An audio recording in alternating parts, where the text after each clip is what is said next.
Kita baca Mazmur 91, dalam lindungan Allah. Orang yang duduk dalam lindungan yang maha tinggi dan bermalam dalam naungan yang maha kuasa akan berkata kepada Tuhan, tempat perlindunganku dan kubu pertahananku, Allahku yang kupercayai. Sungguh, dialah yang akan melepaskan engkau dari jerat penangkap burung, dari penyakit sampar yang busuk. Dengan kepaknya, ia akan menudungi engkau, di bawah sayapnya engkau akan berlindung. Kesetiaannya ialah perisai dan pagar tembok. Engkau tak usah takut terhadap kedahsyatan malam, terhadap panah yang terbang di waktu siang, terhadap penyakit sampar yang berjalan di dalam gelap, terhadap penyakit menular yang mengamuk di waktu petang. Walau 1.000 orang rebah di sisimu dan 10.000 di sebelah kananmu, tetapi itu tidak akan menimpamu. Engkau hanya menontonnya dengan matamu sendiri dan melihat pembalasan terhadap orang-orang fasik. Sebab Tuhan ialah tempat perlindunganmu. Yang maha tinggi telah kau buat tempat perteduhanmu. Malapetaka tidak akan menimpa kamu, dan tulah tidak akan mendekat kepada kemahmu. Sebab malaikat-malaikatnya akan diperintahkannya kepadamu untuk menjaga engkau di segala jalanmu. Mereka akan menatang engkau di atas tangannya, supaya kakimu jangan terantuk kepada batu. Singa dan ular tedung akan kau langkahi. Engkau akan menginjak anak singa dan ular naga. Sungguh, hatinya melekat kepadamu. Maka aku akan meluputkannya, aku akan membentenginya, sebab ia mengenal namaku. Bila ia berseru kepadaku, aku akan menjawab. Aku akan menyertai dia dalam kesesakan. Aku akan meluputkannya dan memuliakannya. Aku akan dengan panjang umur akan kukenyangkan dia, dan akan kuperlihatkan kepadanya keselamatan daripadaku. Marilah kita berdoa. Bapa kami yang ada di surga, dimuliakan namamu, datanglah kerajaanmu, jadilah kehendak-mu di atas bumi seperti di dalam surga. Berilah kami rezeki pada hari ini, dan ampunilah kesalahan kami, seperti kami pun mengampuni besar kepada kami. Dan janganlah masukkan kami ke dalam percobaan, tetapi bebaskanlah kami dari yang jahat. Amin.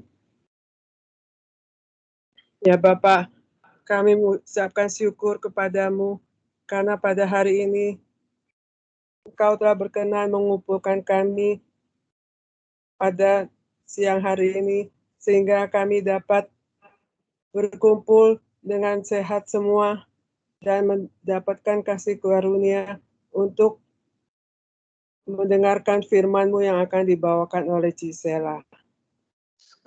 Pimpinlah segenap jiwa dan raga kami, agar kami dapat merenungkan sabda-Mu. Semoga Roh Kudus-Mu membimbing akal budi kami, sehingga kami dapat mengerti sabda-Mu dan menjadikannya sebagai pedoman bagi kami dalam hidup sehari-hari.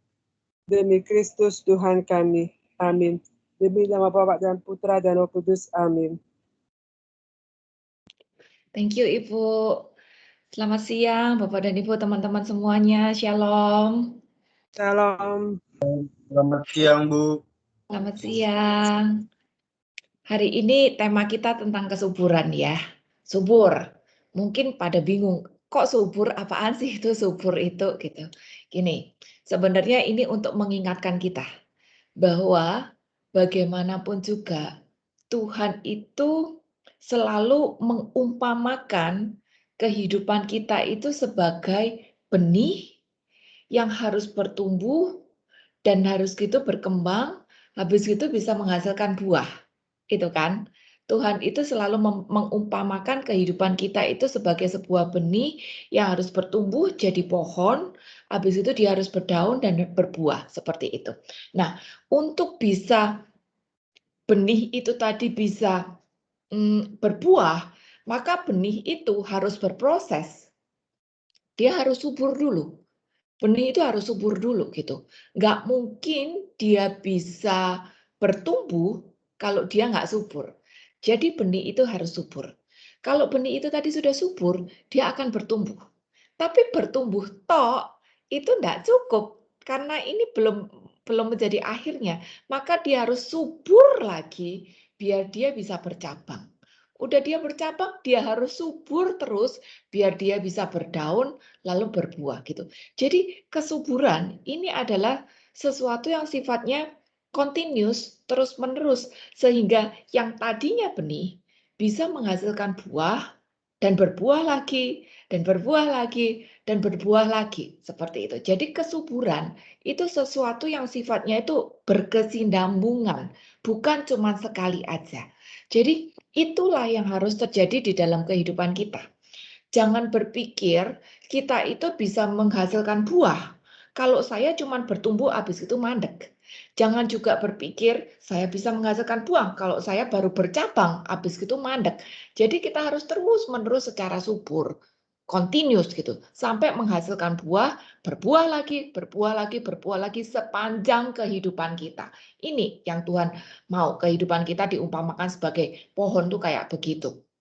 Nah, sebagai benih yang harus bertumbuh sampai berbuah, otomatis kehidupan yang kita alami itu tidak selalu mulus dan gampang. Kadang-kadang benih dia masih nggak kelihatan ya, padahal ya bisa aja dia ketindihan batu gitu, mendapat tekanan, tapi tetap aja dia harus bertumbuh, harus subur gitu. Bisa jadi dia baru diem kayak toge gitu, keluar akarnya kecil-kecil gitu. Tahu-tahu dia kena badang gitu, ada banjir gitu. Maka dia harus mungkin geser posisinya gitu. Dari tempat A dia geser 2 meter karena kena banjir badang kayak gitu gitu. Tapi tetap aja dia dituntut untuk menjadi subur. Mungkin nanti dia udah mulai keluar batangnya kecil 20-30 cm lalu mengalami situasi yang panas, terik, susah angin, susah air. Tapi tetap aja dia harus menjadi subur. Sehingga pada waktunya nanti pohon ini, benih ini bisa menjadi sebuah pohon yang berbuah. Itulah kehidupan kita, Bapak dan Ibu. Yang awalnya benih, tapi tetap harus subur. Sehingga apapun keadaan yang menimpa kita, panas, hujan, terik, badai, banjir, kita tetap diminta untuk menjadi subur sehingga benih kehidupan kita bisa bertumbuh, berdaun, sampai akhirnya berbuah dan berbuah lagi dan berbuah lagi. Ini. Maka kalau kita ingat Lukas 9 ayat 23, kan ini udah berkali-kali ya dibahas ya. Kita sebagai pengikut Kristus, kita bukan dijanjikan hidup yang enak dan nyaman. Pengikut Kristus bukan berarti masalah kita diangkat. Tapi malah Lukas 9 ayat 23 bilang, kita harus sangkal diri, panggul salib setiap hari. Nah, rupanya sangkal diri, panggul salib setiap hari itu adalah hal-hal tidak enak yang memang harus kita hadapi setiap hari. Tapi walaupun itu tidak enak, berat, tetap kita dituntut untuk subur. Dan lewat PA hari ini kita belajar agar keadaan-keadaan yang tidak enak itu tidak membawa kita down, tapi kita justru bisa pakai keadaan-keadaan yang tidak enak itu tadi sebagai sebuah batu loncatan iman. Sehingga kita makin hari makin kuat, kita makin subur, sehingga pada akhirnya kita bisa berbuah dan berbuah lagi sepanjang kehidupan kita. Seperti itu. Nah, kita mesti ingat ya, ini poinnya nih ya. Kalau kita mau subur, ini poinnya nih. Kalau kita mau subur, satu-satunya cara agar kita bisa subur itu adalah bersahabat dengan Allah. Berarti apa? Kita membangun relasi pribadi dengan Tuhan. Relasi yang bukan cuma sekedar relasi biasa, tapi relasi pribadi dengan Tuhan yang continuous. Karena kita ini siapa sih? Kita ini manusia lemah. Kita ini manusia berdosa. Kita ini cuma debu dan tanah. Bisa kita itu apa? Nggak ada. Kita nggak bisa apa-apa. Padahal Tuhan suruh kita berbuah. Jadi bagaimana agar kita yang lemah, kita yang berdosa, kita yang nggak bisa apa-apa ini tadi, kita yang nggak punya kuasa untuk mengatur keadaan, bisa berbuah seperti Tuhan mau. Maka satunya cara adalah kita bersahabat dengan Allah. Membangun relasi pribadi dengan Tuhan. Kalau kita mempunyai relasi pribadi dengan Tuhan, hal ini yang akan membuat kita kuat. Hal ini yang akan membuat kita mampu. Hal ini yang membuat pohon kehidupan kita bisa tetap subur. Walaupun ada panas, badai, terik, banjir, dan sebagainya. Tetapi karena kita berpegang, bersahabat dengan Tuhan sendiri, maka benih atau pohon kehidupan kita aman. Jadi satu-satunya kunci agar kita bisa subur, pohon kehidupan kita ini bisa subur adalah bila kita membangun persahabatan dengan Allah ini tadi. Karena ada banyak hal yang kita tidak sanggup lakukan, tidak bisa ubah, maka Allah satu-satunya yang bisa menjadi pegangan kita dan memampukan kita. Orang kalau tidak berpegang pada Allah, maka dia akan menjadi orang yang ketakutan ya. Biasanya penuh dengan ketakutan gitu. Tidak pernah merasa puas.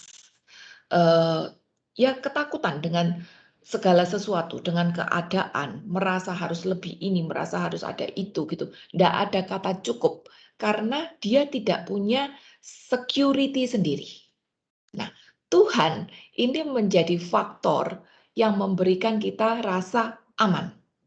Maka walaupun kita menghadapi badai, topan, kita tidak akan takut dengan keadaan.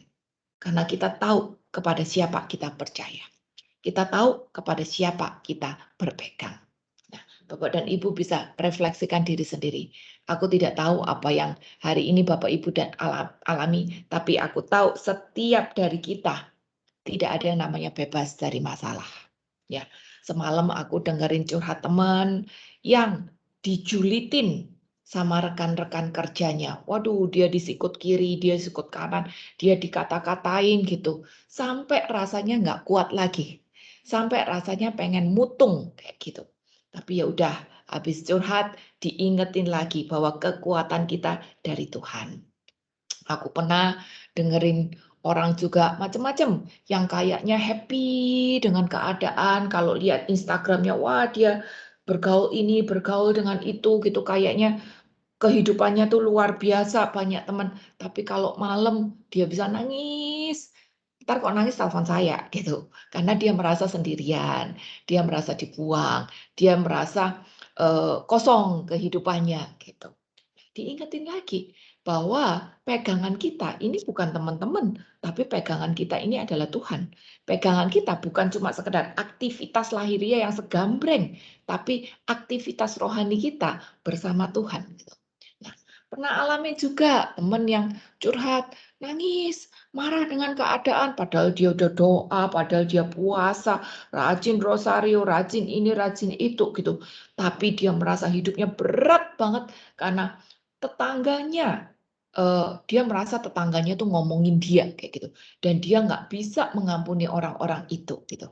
Maka ya diingetin lagi bahwa pegangan kita itu Tuhan. Bagaimanapun juga kita ini harus mampu mengampuni seperti Tuhan suruh. Karena kalau kita tidak bisa, kalau kita tidak berpegang sama Tuhan, walaupun aktivitas rohani ini banyak, tapi kalau secara aktivitas rohaninya ini cuma secara lahiriah doang, tapi belum benar-benar menyentuh inner, maka ya belum mampu gitu untuk mengampuni. Jadi hari ini kita cek sendiri masing-masing. Apa yang menjadi beban hidup kita hari ini gitu. Harusnya kalau kita memang benar-benar membangun relasi pribadi dengan Tuhan, maka kita akan sanggup untuk menjalani kehidupan ini tadi dengan subur.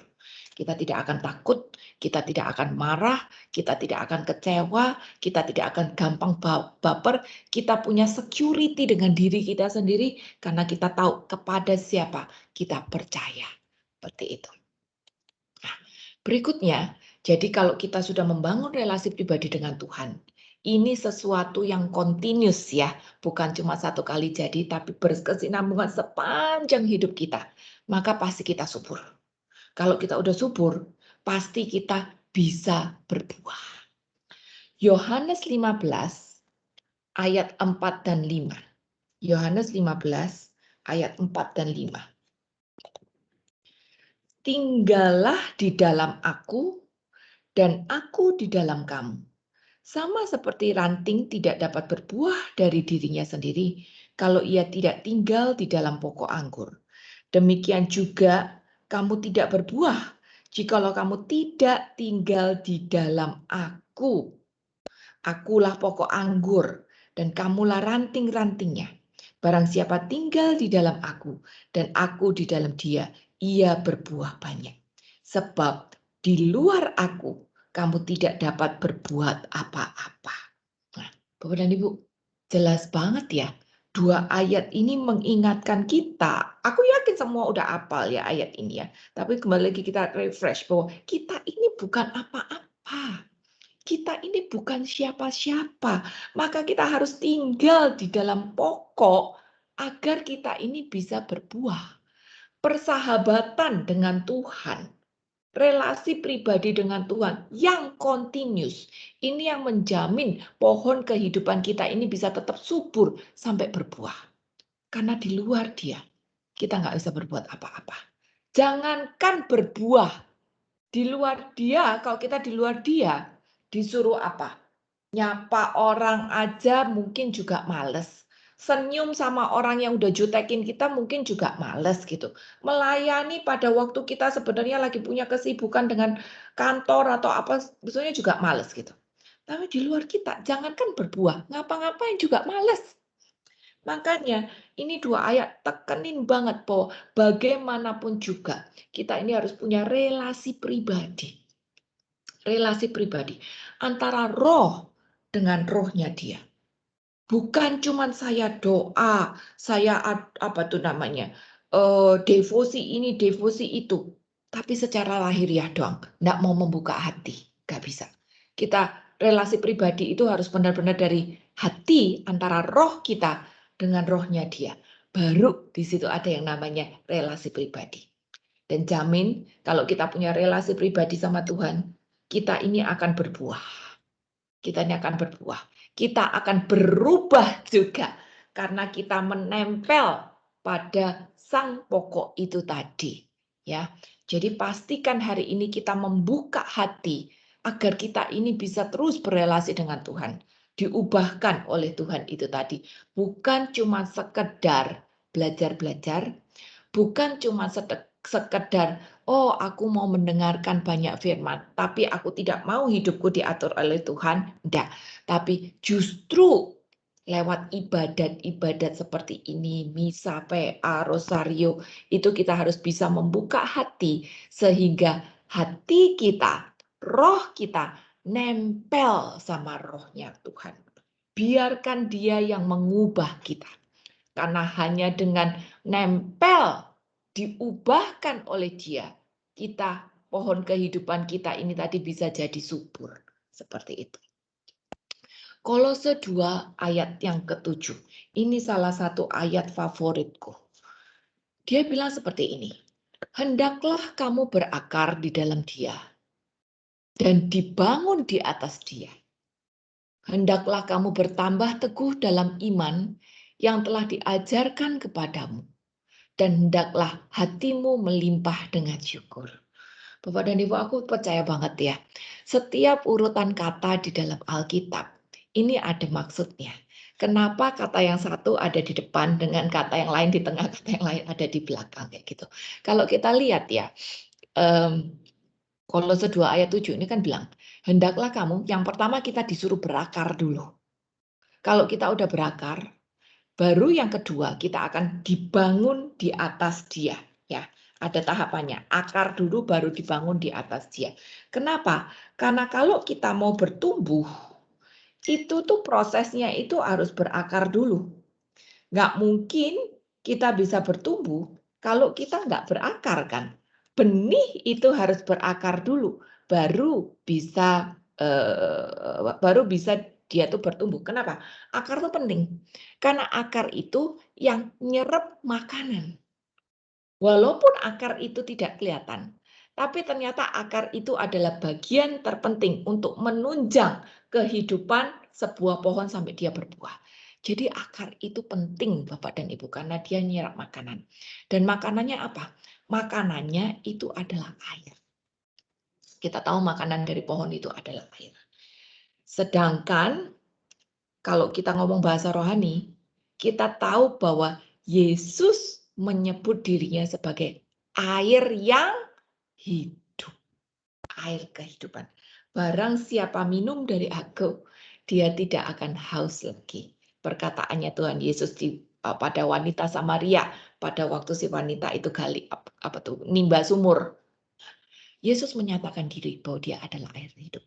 Maka ayat ini membuktikan bahwa benar-benar kita itu harus tinggal di dalam Dia. Karena Dialah air hidup itu tadi. Maka kita harus pastikan setiap ibadah kita itu adalah akar kita yang sedang menyerap air kehidupan. Agar air kehidupan itu tadi masuk dan mempengaruhi aku. Kayak gitu. Akar itu menyerap. Jadi air itu masuk, air yang adalah Yesus itu masuk dan mempengaruhi aku. Kebetulan hari ini kan hari raya tubuh darah Kristus kan, kita tahu itu dan kita ingat ada istilah we are what we eat kan. Kalau kita makannya sayur, kulit akan jadi lebih bagus.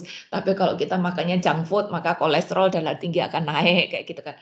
You are what you eat. We are what we eat gitu. Nah, sekarang kok kita benar-benar makan tubuh dan darah Kristus dan di dalam keseharian kita benar-benar makan, akar kita menyerap makanan dari sang air kehidupan. Maka pasti aku ini berubah. Pasti pohon kehidupanku ini subur. Jadi di sini aku pengen benar-benar memastikan agar setiap dari kita belajar agar ibadah-ibadah, doa, baca Alkitab, apapun hal kegiatan rohani yang kita lakukan di dalam kesehari-hari itu benar-benar sebagai tindakan yang membuat akar kita menyerap air kehidupan itu. Dan nanti efeknya adalah sayanya yang diubah.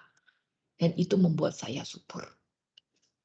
Kalau saya cuma berkegiatan rohani, tapi saya tetap pemarah, saya tetap gampang tersinggung, saya tetap nggak bisa mengampuni, saya tetap dikit-dikit mutung, saya tetap berprasangka, saya tetap dikit-dikit takut, nggak berani maju, khawatir ini, khawatir nggak ada waktu, gitu. Saya tetap berpikiran negatif. Itu sebenarnya kita belum diubahkan.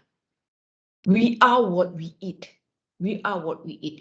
Jadi kalau kita menyerap air kehidupannya adalah Yesus, maka kita pasti nggak takut, nggak gampang tersinggung, nggak berpikiran negatif, nggak bisa mengampuni, nggak gampang mendakwa orang, nggak gampang baperan, nggak gampang julitan kayak gitu. Karena apa? Karena we are what we eat. Jadi biarkan air kehidupan itu tadi masuk di dalam hati pikiran kita, mengubah kita. Di situ kita akan menjadi subur sampai berbuah. Nah, kembali ke Kolose 2 ayat 7. Hendaklah kamu berakar, pertama berakar di dalam Dia, baru dibangun di atas Dia. Jadi akar ini yang pertama dulu, baru kita dibangun di atas Dia, kan? Karena tanpa akar, bangunan ini tidak akan bisa menjadi kuat. Kalaupun ada batangnya pohon muncul ke atas, tapi akarnya cuman kecil doang, ya, ada angin sedikit, dia akan ambrol. Ada panas sedikit, dia akan mati karena akarnya tidak kuat. Ini kenapa? Setiap urutan kata di dalam Alkitab, ini ada maksudnya, luar biasa banget. Kita diminta untuk pertama berakar dulu. Karena ini adalah hal terpenting yang membuat pohon kehidupan kita bisa tetap subur. Setelah berakar, baru kita dibangun. Bukan di atas apa-apa loh. Dibangunnya di atas Dia. Siapa? Dia, Yesus, yang ada di dalam akar. Ada di dalam air-airnya akar itu tadi. Sehingga air-air dari akar itu tadi ngalir ke atas, ngalir ke batang, ngalir ke cabang kayak begitu. Ngalir ke daun sampai ngalir ke buah gitu ya. Jadi dibangunnya bukan di atas yang boten-boten, tapi dibangun di atas akar dalam Dia itu tadi.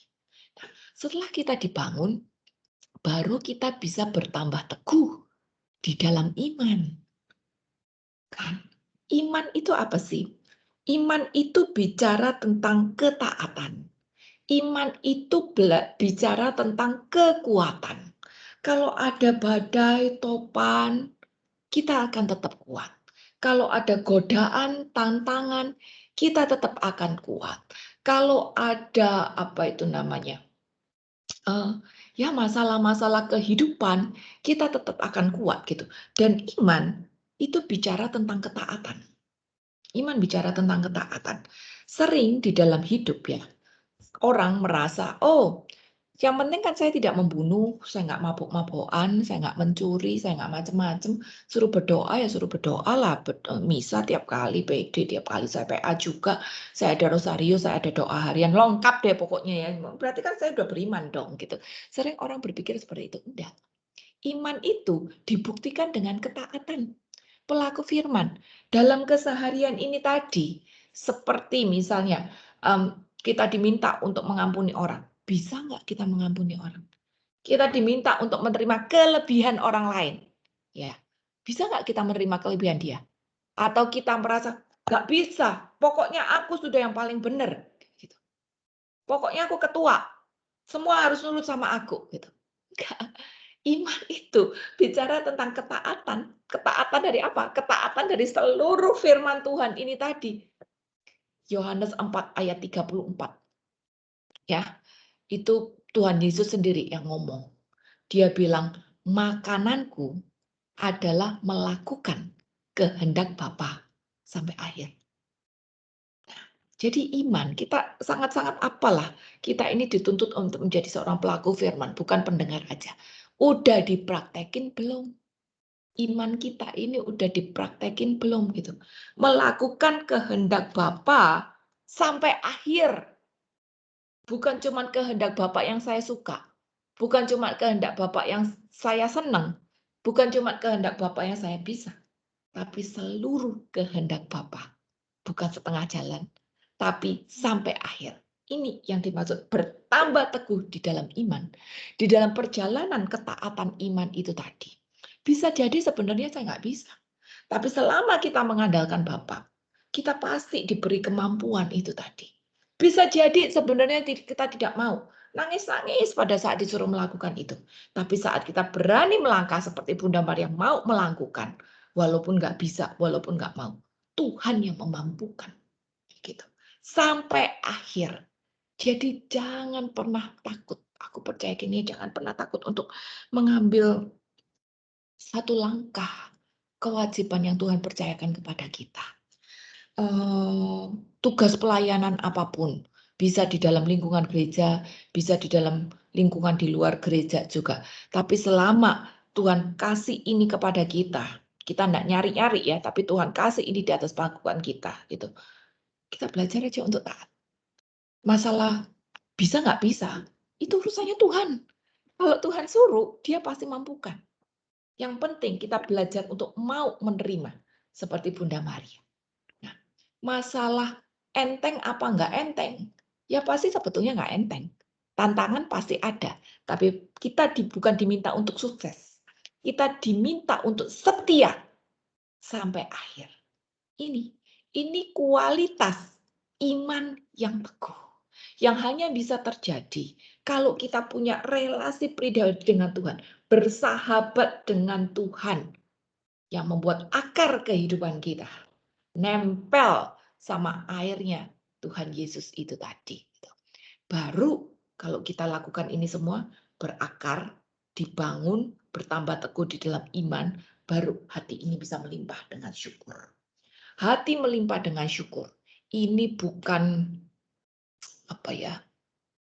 berbeda konsep dengan dunia gitu. Mungkin dunia bilang, oh saya bersyukur kok saya naik gaji, saya bersyukur kok duit saya banyak, saya bersyukur kok saya bisa lepas dari masalah ini dan saya akan bersyukur kalau doaku dijawab dan kehendakku ini terjadi. Itu konsep dunia. Tapi konsep Tuhan, kita tahu ya 1 Tesalonika 5, 1 Tes 5 ayat 18 ya.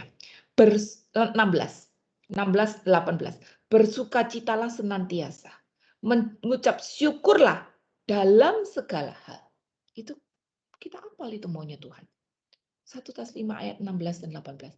Gimana kita mengucap syukur dalam segala hal? Bukan cuma hal yang baik aja loh. Kalau segala hal itu kan berarti hal baik, hal nggak baik.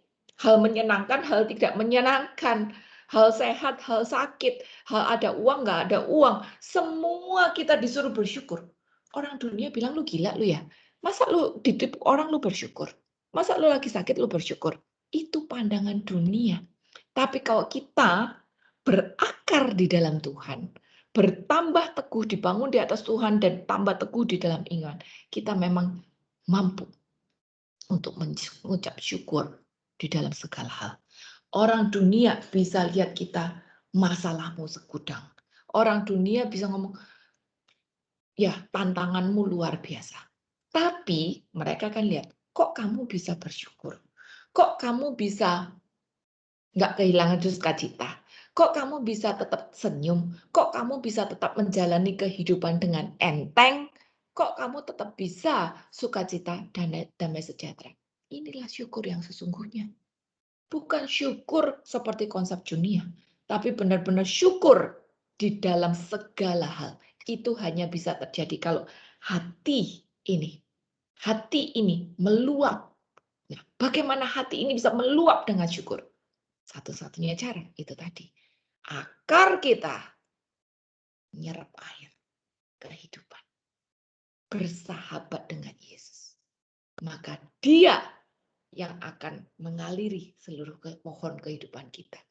Dia akan mengaliri batang kita, dia akan mengaliri cabang-cabang kita, dia akan mengaliri daun dan bunga kita. Walaupun kita akan ada masalah, tetap kita bisa subur sampai berbuah. Biar kehidupan kita ini mengherankan bagi orang-orang dunia. Biar kehidupan kita ini jadi mujizat bagi orang-orang di sekitar kita. Mereka bisa melihat bahwa saya mungkin tidak mendapatkan apa yang saya kepengen. Tapi saya tidak apa-apa. Saya tetap bersyukur, saya tetap sukacita, saya tetap bisa berbuah. Ini. Dan itu hanya bisa terjadi kalau kita punya relasi pribadi dengan Tuhan yang sesungguhnya. Maka hidup kita bisa subur. Orang yang subur itu pasti orang yang bebas dari ketakutan, dari rasa insecure, dari rasa tidak puas. Karena orang yang takut, orang yang rasa insecure, orang yang tidak pernah puas, itu sebenarnya fokusnya itu hanya pada diri sendiri. Dia hanya fokus pada nilai-nilai keberhasilan dunia. Jadi dia pikir, oh saya bakal happy kalau duit saya banyak. Saya bakal happy kalau doaku ini terkabul gitu. Tapi orang-orang yang tidak subur tidak bisa melihat pemeliharaan Tuhan. Makanya dia nggak bisa bersyukur. Dia takut. Dia takut, waduh nanti kok saya nggak mampu lakukan seperti apa, gimana ya? Aduh nanti kalau saya nggak keteteran waktunya gimana ya? Aduh sekarang aku masih ada urusan ini sama ini. Nanti kalau aku dikasih tugas ini lagi, waduh nggak mampu deh aku nanti. Daripada aku nggak bisa lakukan, lebih baik aku nggak ambil sama sekali. Gitu. Ini orang-orang yang belum subur. Nah sekarang kita diingatkan untuk belajar agar kita bisa mengalir bersama dengan Tuhan untuk tidak lagi fokus pada kepentingan diri sendiri, fokus pada keinginan dan pemikiran diri sendiri, tapi kita bisa melihat bagaimana Tuhan tetap memelihara kehidupanku. Tuhan tetap berkarya pada aku. Walaupun aku lemah, walaupun aku tidak mampu, walaupun aku cuma biji kecil sesawi, tapi selama akarku ini nempel sama Tuhan, apapun yang Dia suruh, pasti bisa terjadi. Gitu. Makanya kan Tuhan bilang kan, iman sebesar biji sesawi aja pasti bisa mindahin gunung. Itu benar-benar terjadi. Itu benar-benar terjadi. Orang dunia boleh lihat kita lemah, kecil, tidak mampu, dan tidak berdaya. Tapi selama kita punya iman, kita pasti ditolong. Kita pasti dimampukan untuk menghadapi setiap tugas, tantangan, permasalahan yang Tuhan izinkan terjadi di dalam kehidupan kita. Orang yang subur, ya, itu bisa berserah kepada Tuhan. Kalaupun dia ada rasa sedikit takut, sedikit insecure, itu nggak akan lama-lama. Itu nggak akan lama-lama gitu. Sesaat aja. Sesaat aja. Tapi kalau orang yang tidak berakar pada Tuhan, rasa insecure, rasa takut, rasa wah doaku nggak dijawab gitu. Ini bisa bikin relasi sama Tuhan itu makin lama makin kendor. Sampai akhirnya putus. Ini orang yang belum berakar sama Tuhan. Makanya dari tadi aku ulang-ulang, akar itu penting. Jangan sampai kayaknya kita udah bertumbuh, wah pelayanan hebat, donasi hebat, aktivitas rohani hebat. Tapi begitu ada tantangan, ambrol. Ini saya alami sendiri. Salah satu ipar saya yang tadinya sudah pelayanan luar biasa, udah ngajar, udah ngusir setan, udah punya sel banyak gitu ya. Waktu itu istrinya sakit. Dan dia merasa, saya tidak tahu apa yang dia rasakan sesungguhnya. Mungkin dia merasa doanya tidak dijawab oleh Tuhan, saya nggak ngerti juga gitu. Tapi yang pasti hari ini dia putus hubungan sama Tuhan. Dia berpindah ke lain hati. Buat saya, tidak tahu apa yang terjadi besok-besok. Buku kehidupannya belum nutup. Bagian saya hanya mendoakan dia aja. Semoga satu hari nanti dia terjamah hatinya dan kembali memulihkan relasi pribadinya dengan Tuhan. Tapi buat refleksi kita, jangan sampai relasi pribadi kita dengan Tuhan itu tadi kendor. Karena pohon kehidupan kita harus berjalan, harus tetap subur. Dan ada banyak hal yang kita tidak bisa kontrol di dalam hidup ini tadi. Angin, badai, permasalahan, tantangan, godaan bisa aja terjadi. Kalau kita tidak berakar sama Tuhan, bisa aja kita terpuruk dalam iman, lalu putus hubungan dengan Allah. Kalaupun kita sesekali rasa takut, gak apa-apa. Kita sesekali rasa marah, gak apa-apa. Sesekali kita rasa insecure, gak apa-apa. Tapi rasa itu sesaat aja ya. Jangan berlama-lama. Sesaat aja. Kita masih manusia biasa. Jadi rasa-rasa negatif itu ada. Rasa marah, rasa kecewa, rasa takut, insecure itu ada. Kalau kita tidak rasa itu mungkin malah di sininya dol kali. Happy, ketawa terus gitu ya. Ada kematian ketawa, ada duit hilang ketawa gitu. Jangan-jangan sininya malah dol gitu. Jadi kalau kita rasa marah, takut, gak apa-apa. Tapi sesaat aja. Habis gitu, kita harus bisa melampaui rasa-rasa negatif itu tadi. Tuhan juga pernah rasa takut. Kalau ingat Lukas 22 ayat 24, itu cerita di Taman Getsemani. Ia sangat ketakutan dan makin bersungguh-sungguh berdoa. Peluhnya menjadi seperti titik-titik darah yang bertetesan ke taman. Jadi Bapak dan Ibu, Tuhan pun juga pernah rasa takut. Dia juga pernah rasa marah. Dia juga pernah rasa kecewa sama murid-murid. Aduh, gregetan sama murid-murid. Sampai kapan aku harus ngajarin kamu kok gak ngerti-ngerti gitu ya. Tapi itu cuma sesaat.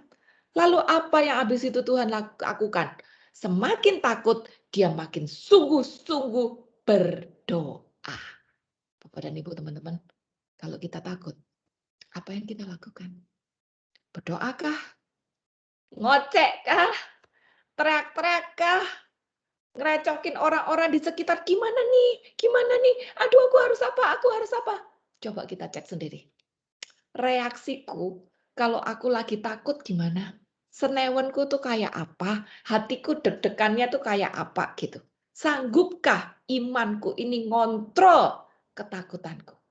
Bapak dan Ibu, iman harus melampaui ketakutan. Tekan, berdoa makin sungguh-sungguh. Ini yang dilakukan Yesus.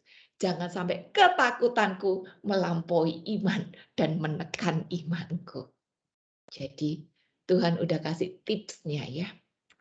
Berakar dulu.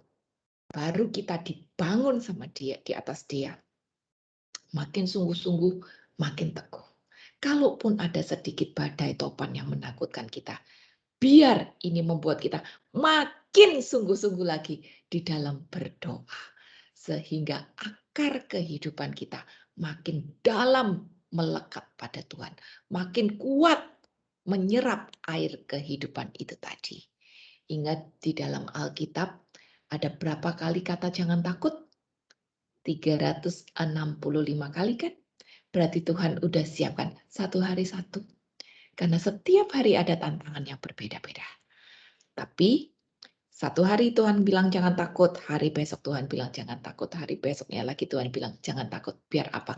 Biar iman kita makin hari makin melampaui rasa takut itu tadi dan membuat kita makin kuat. Setiap tantangan kehidupan harus membuat kita makin kuat. Harus kita pakai sebagai batu loncatan yang membuat kita makin sungguh-sungguh berpegang sama Tuhan. Jangan tantangan hidup membawa kita makin tenggelam, tapi kita pakai sebagai batu loncatan yang membuat kita makin sungguh-sungguh di dalam Tuhan. Orang yang subur tidak akan hidup di dalam ketakutan itu tadi.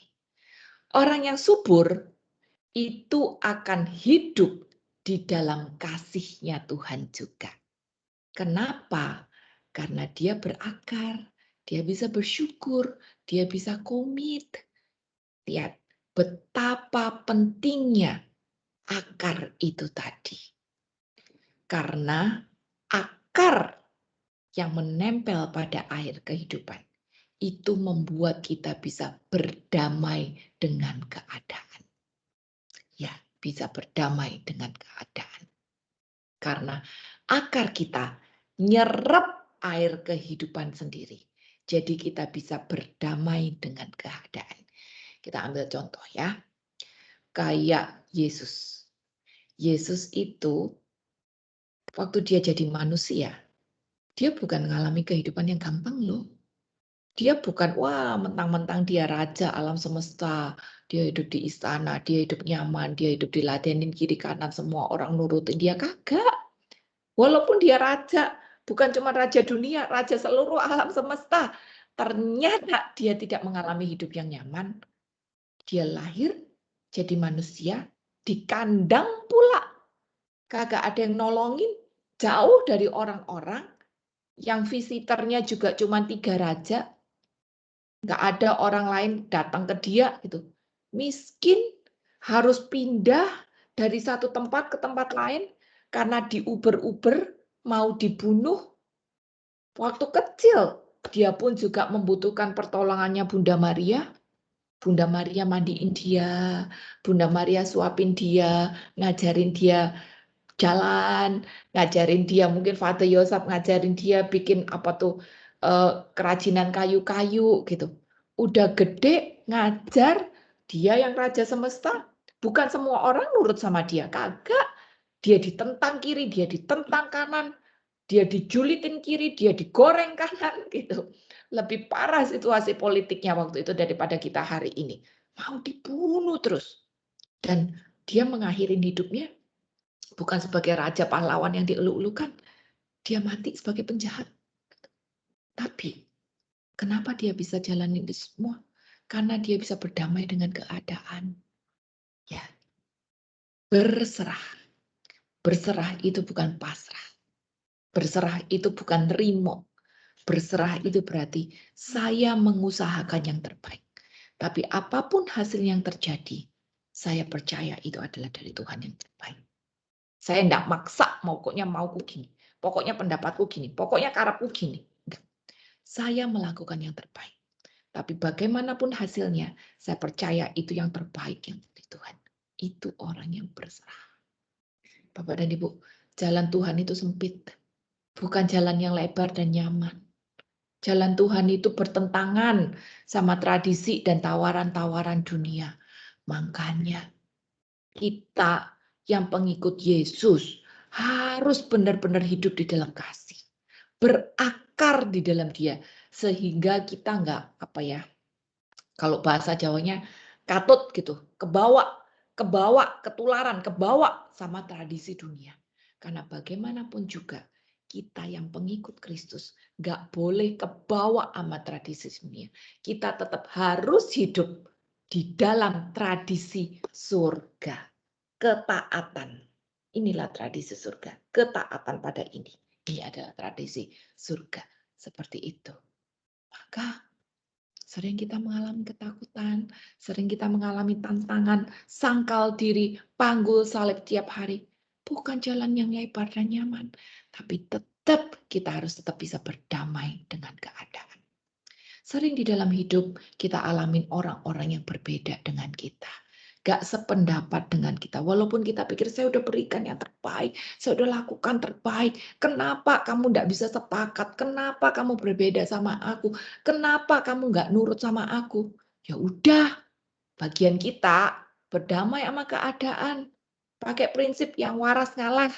Yang penting damai. Itu ya. Itu orang yang hidup di dalam berakar dalam Tuhan, berakar di dalam Tuhan, itu bisa lakukan itu. Dia nggak ngotot, dia nggak maksa, dia nggak mutung kalau orang berbeda sama dia nggak marah-marah kalau orang berbeda sama dia, tapi bisa berdamai dengan keadaan. Ada satu cerita kayak gini. Satu orang pinter berantem sama orang biasa. Berantemnya itu gara-gara hal sederhana. Yang orang pinter bilang 7 kali 3 itu 21. Tapi yang orang nggak pinter bilang 7 kali 3 itu 20. Akhirnya mereka ngeyel-ngeyelan, berantem. Yang satu bilang 21, yang satu bilang 20, 21, 20, 21, 20. Sampai berantem ini menjadi satu isu yang besar sekali. Aku nih pinter, aku tahu kalau 21 ini 7 kali 3, pasti benar. Tapi yang satu juga ngotot, pokoknya 20. Sampai akhirnya mereka bawa isu ini tadi ke pengadilan. Dan apa yang terjadi di pengadilan, si hakim bilang 7 kali 3, 20. Akhirnya pengadilan bubar. Karena si hakim udah bilang 7 kali 3, 20 gitu. Kelar pengadilan, yang pinter nanya sama hakim, gimana sih? Kan 7 kali 3, 21. Kenapa dia dimenangin? Kan aku udah bener gitu. Si hakim bilang, lu tuh lo ya, lu udah tahu 7 kali 3, 21. Lu ngapain ngeyel sama orang itu? Lu ngapain berantem sama orang itu sampai kayak begitu? Gitu. Jadi Bapak dan Ibu, kadang-kadang bukan tentang masalah siapa benar, siapa salah. Tapi tentang hal bagaimana saya bisa berdamai dengan keadaan. Itu. Makanya kita harus berakar di dalam air kehidupan. Sehingga kita mampu berdamai dengan keadaan.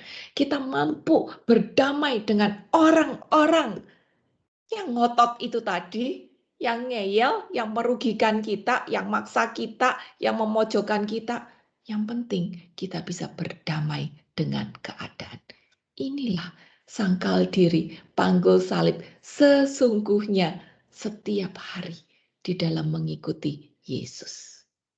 Dan kalau kita sudah sanggup untuk lakukan itu tadi, berdamai dengan keadaan, jangan kita bangga.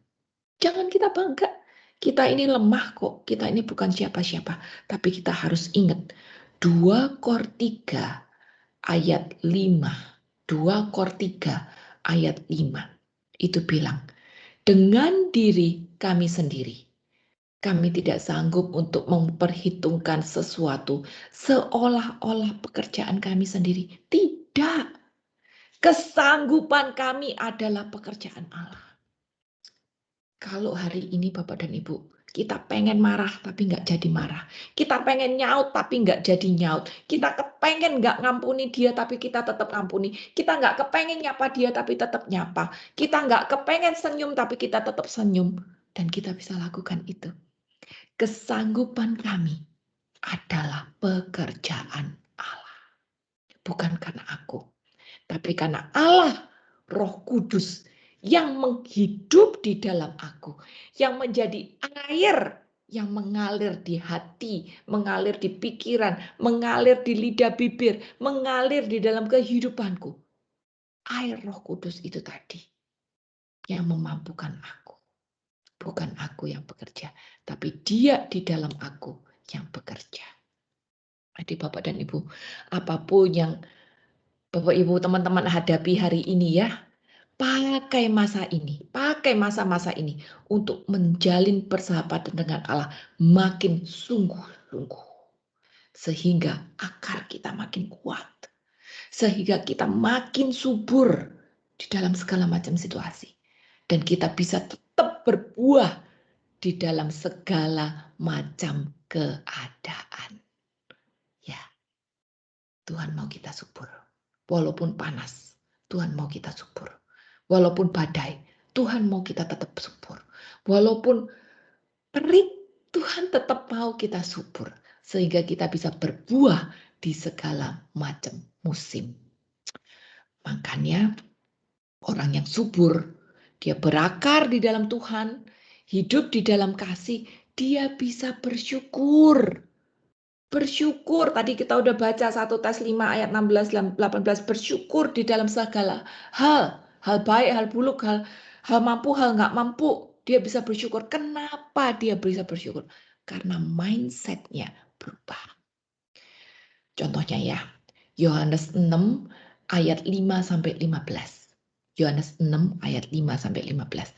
Ini cerita tentang 5 roti dan 2 ikan. Bapak dan Ibu pasti udah hafal ini semua. 5 roti 2 ikan. Ingat gak? Anak kecil datang bilang, aku punya ini 5 roti 2 ikan gitu. Sedangkan yang dikasih makan ada berapa? 5.000 orang. Nah, pada waktu murid-murid melihat 5 roti 2 ikan ini, kagetlah mereka. Bisa apa 5 roti 2 ikan itu tadi gitu? Bisa apa gitu? Tapi apa yang terjadi? Dari 5 roti 2 ikan yang sepertinya tidak mungkin untuk mengenyangkan seluruh 5.000 orang itu tadi. Laki-lakinya doang, belum termasuk anak-anak dan wanita. Jadi bisa jadi 10-15.000 orang ada di situ ya. Dari 5 roti 2 ikan itu tadi, kita lihat mindset yang berbeda. Murid-murid bilang, untuk apa 5 roti 2 ikan itu tadi? Gitu. Tapi Andreas yang bawa roti itu tadi ya, Andreas yang bawa roti itu tadi ke Yesus. Andreas sama Yesus mindsetnya berbeda. Murid-murid yang lain bilang, nggak mungkin lah ngasih makan mereka semua ini dengan 7 macam barang ini tadi. Ini murid-murid yang lain. Tapi Andreas sama Yesus mindsetnya beda. Andreas pikir ini ada, lumayan lah. Nggak tahu ntar gimana. Tapi Yesus ajarin mereka. Dari Andreas yang sudah mulai berpikir positif, ini lumayan nih, ada 7 barang dia, lumayan dia kasih ke Yesus. Dan saat dia berikan ke Yesus, apa yang Yesus lakukan? Angkat, bersyukur. Ini mindset yang berbeda. Sedikit pun bersyukur. Yang lain lihat negatifnya. Tapi orang yang dewasa rohani, orang yang berakar di dalam Tuhan, walaupun kayaknya tidak mungkin, tetap bersyukur. Nah, ini yang harus kita pelajari. Saat hidup kita berakar di dalam Tuhan, kita tetap bisa subur dan bersyukur. Walaupun apa yang kita punya sedikit, kita tetap bersyukur. Ini ciri orang yang berakar pada Tuhan. Yang subur, dia bisa bersyukur. Jadi Bapak dan Ibu, kita introspeksi diri ya. Hari ini apa yang kita punya? Mungkin uang kita nggak sebanyak orang lain, tapi dari apa yang kita punya, bersyukur. Mungkin usia kita nggak produktif yang masih muda, tapi kita masih dikasih kesempatan hidup, kita syukuri. Mungkin tenaga kesehatan kita tidak sebagus orang-orang lain, tapi dari apa yang kita punya, kita bersyukur. Waktu, wah mungkin kita harus cuci baju lah, masak lah, kerja lah, ngurus anak lah. Waktu kita cuma sedikit. Tapi dari apa yang sedikit itu tadi, kita bersyukur. Nah, ini loh, mindset bisa bersyukur. Itu mindset orang yang hidup di dalam Tuhan. Kalau dia bisa bersyukur, maka saat Tuhan kasih assignment apapun juga, dia akan bisa lihat. Tuhan, waktuku memang cuma sedikit. Tapi aku bersyukur atas kepercayaan ini. Aku bersyukur nanti dari waktu yang aku sedikit ini tadi, karena aku sudah kasih tugas kepercayaan, aku akan lakukan sebisaku. Tuhan, uangku memang cuma sedikit, nggak sebanyak orang lain. Tapi aku bersyukur dengan apa yang kau punya. Dan kalau hari ini Tuhan minta aku untuk menolong orang lain, biar aku bisa pakai apa yang sedikit ini dengan rasa syukur. Jadi Bapak dan Ibu, orang yang hidup di dalam kasih, orang yang berakar di dalam air kehidupan Tuhan, pasti fokusnya beda. Nggak lagi fokus pada hal-hal duniawi, tapi dia bisa menghayati kasihnya Tuhan. Makanya dia bisa bersyukur. Makanya dia bisa menghasilkan buah roh. Dan nanti di dalam kehidupannya, dia pasti bisa melihat satu mujizat ke mujizat yang lainnya. Karena apa? Rasa syukur itu tadi. Aku sharing sedikit ya. Kami di Thomas, itu kan pelayanan transgender ya. Itu sesuatu yang sebenarnya kita nggak pernah bayangkan untuk bisa lakukan gitu. Secara yang dilayani adalah orang-orang yang semuanya pemakai narkoba. Otomatis otaknya rusak. Ngomong sama mereka susah setengah mati untuk ngertiinnya gitu. Mental melulu. Diajarin sebentar lupa, diajarin sebentar mental melulu gitu. Dia udah dituntun untuk bikin kue, diajarin untuk jualan caranya segini, nggak dilakuin juga. Karena yang di otak dia cuman minta. Susah untuk disuruh wira swasta, walaupun hal yang terkecil gitu ya. Diajarin untuk absen, untuk nggak marah-marah, untuk nggak minta-minta, nggak gampang minta-minta, untuk tetap usaha gitu. Nggak bisa.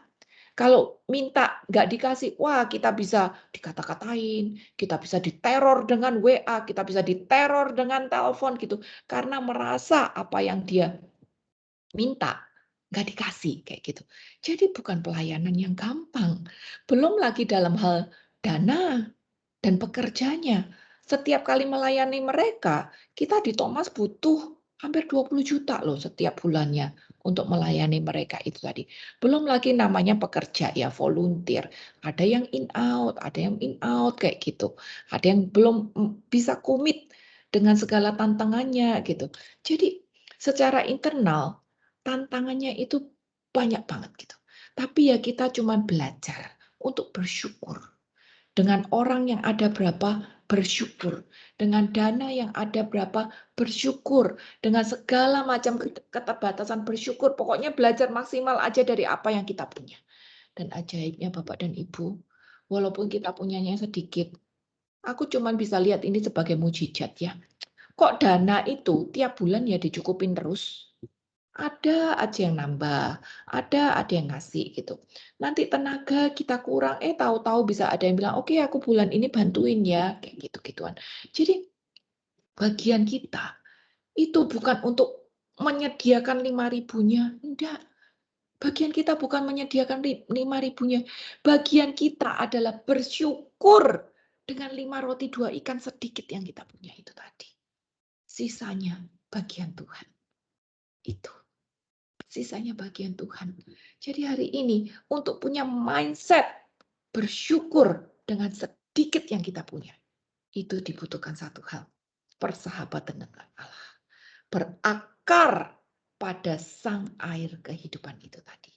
Sehingga mindset kita nggak takut, nggak khawatir dengan yang 5.000 tugas itu tadi. 5.000 beban itu tadi, 5.000 kewajiban itu tadi, tapi kita tetap bisa bersyukur. Walaupun waktuku, tenagaku, kesehatanku, pikiranku, uangku cuman sedikit, 5 roti 2 ikat, tapi aku bersyukur. Dan sisanya Tuhan yang akan jadikan mujizat. Mujizat demi mujizat akan kita lihat. Ya, jadi orang yang berakar di dalam Tuhan, dia pasti bisa bersyukur. Dan orang yang berakar di dalam Tuhan, itu pasti bisa komit di dalam komunitas. Kenapa?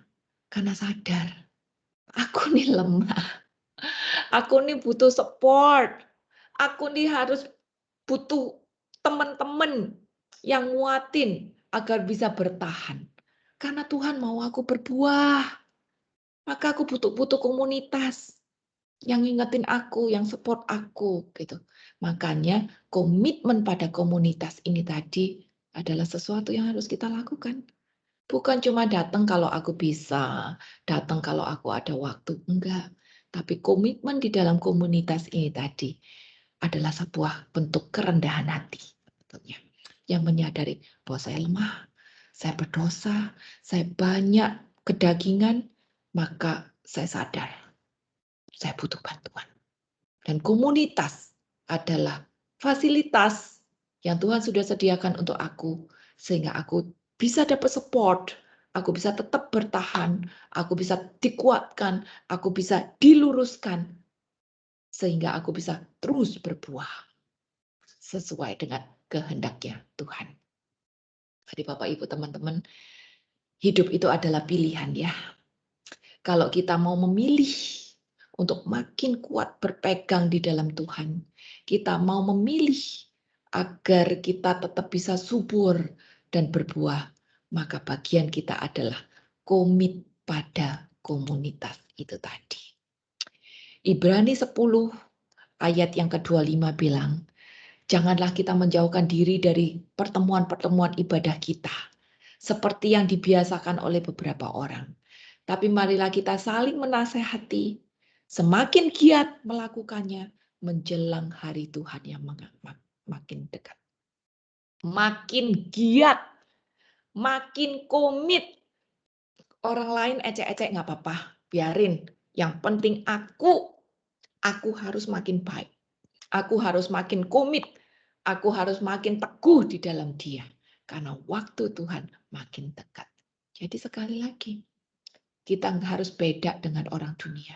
Orang dunia mungkin ketahuin, ngapain lu David masih muda, tiap minggu PA, jalan aja yuk.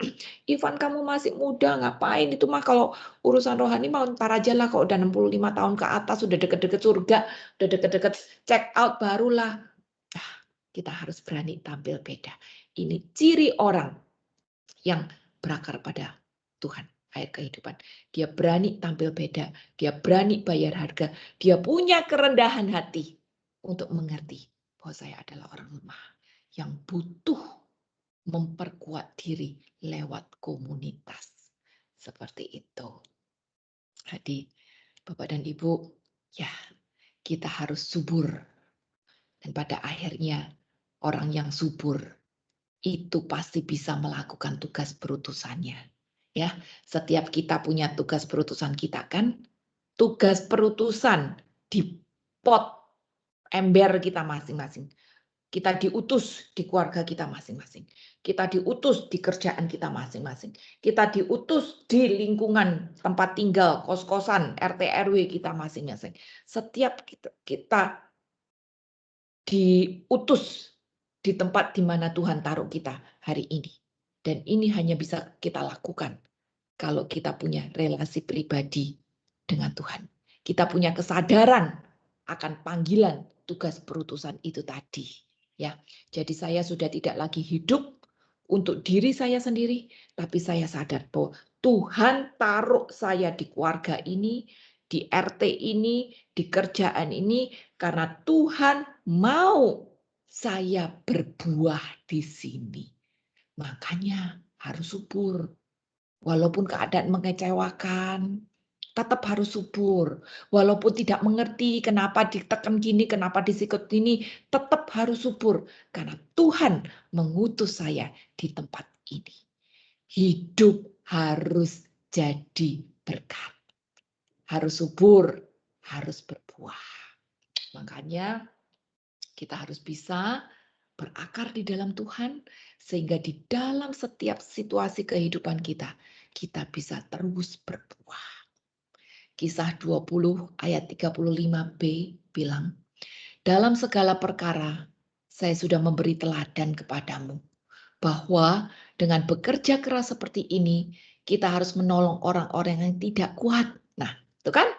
Kita ditempatkan di keluarga ini, di RT ini, di arisan ini, di klub sepeda, klub lari ini, di kantor ini, karena Tuhan mau kita menolong orang-orang yang tidak kuat. Gimana saya bisa nolong dia kalau saya sendiri lemah? Saya harus kuat. Maka bagaimana saya kuat? Saya harus berakar sama Tuhan. Saya harus komit pada komunitas agar saya kuat. Sehingga di tempat di mana Tuhan taruh saya bisa menguatkan yang lemah.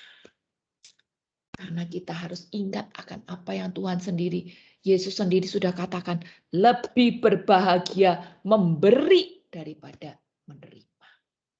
Sekali lagi, mindset kita harus diputar. Orang dunia ngajarin kita, minta dong, terima dong, yang untungin kamu dong, kamu harus dapat dong. Ini mindsetnya dunia. Tapi mindset kita harus belajar. Dimanapun Tuhan tempatkan saya harus bisa memberi. Saya harus bisa menjadi berkat. Saya harus bisa melakukan tugas perutusanku. Karena lebih bahagia memberi daripada menerima. Memberi dalam bentuk apapun. Tidak selalu uang, tapi bisa jadi jawaban, bisa jadi pengampunan, bisa jadi sebuah peneguhan, bisa jadi sebuah kata-kata penghiburan, bisa jadi sebuah senyuman, bisa jadi bentuknya pastel 1 biji, apapun itu bentuknya. Tenaga, pertolongan, pemikiran, apapun. Tapi lebih bahagia memberi daripada menerima. Hal ini baru bisa terjadi. Hal ini baru bisa kita sadari kalau kita subur. Punya relasi pribadi, bersahabat dengan Allah. Berakar di dalam Yesus yang adalah air kehidupan itu sendiri. Jadi Bapak dan Ibu, PA kita hari ini diingatkan bahwa kita harus punya relasi pribadi, bersahabat dengan Tuhan, roh dengan roh. Ini yang akan membuat benih pohon kehidupan kita subur di setiap musim kehidupan kita. Sehingga kita bisa tetap berbuah apapun keadaan yang kita alami.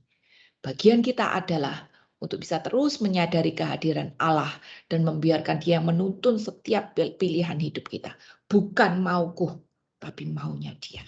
Dan ini baru bisa terjadi kalau kita berakar di dalam Dia. Sehingga apapun keadaan yang kita alami hari ini, kita bisa tetap berbuah. Ada sukacita, ada harapan, ada tawa, ada lepas dari ketakutan, ada redam kemarahan, ada pengampunan. Inilah buah-buah kehidupan kita. Ya, semoga menjadi berkat. Bapak dan Ibu, aku akan leave duluan, tapi mungkin aku bisa serahkan ke Sis Grini untuk